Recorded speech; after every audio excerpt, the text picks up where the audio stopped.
شب 29 به 30 مای یک عائله مهاجران توجیک زن و شوهر جوان و طفل همگی 3 ساله آنها در شورای تیومین خانت منسیسک دچار صدمه شده هر سه به هلاکت رسیدند. مرده این زن و شوهر جوانمرگ و طفل غرورمرگ آنها فعلا در مردخانه شهر تبولسک قرار داشته است. در این باره در تلگرام کانال 02 اسفرینц بیزنس і сотрудничества که اساساً برای مهاجران کاری از اسفرات در روسیه تشکیل شده است خبر دادند. مؤلف خبر اسم هر سه قربانی صدمه را نیز نشر کرده است. سفاروف کامرون نعمتوویچ سال تولدش 1995، منصور و سایوات معرف جانوونا سال تولدش 1994، سفارووا مریم کامرونوونا سال تولدش 2018.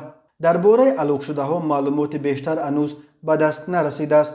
هر سال بیش از 1 میلیون از اهالی قابل کار تاجیکستان برای تأمین روزگار عائله‌های خود به روسیه به مردکاری می روند و هر سال در روسیه حدود 1000 نفر از شهروندان تاجیکستان به علتهای مختلف وفات می کنند. فلاکت‌ها در جای کار و صدمه‌های نقلیاتی، مریضی‌های گوناگون از سبب‌های عمده مرگ مهاجران تاجیک در روسیه به شمار می روند.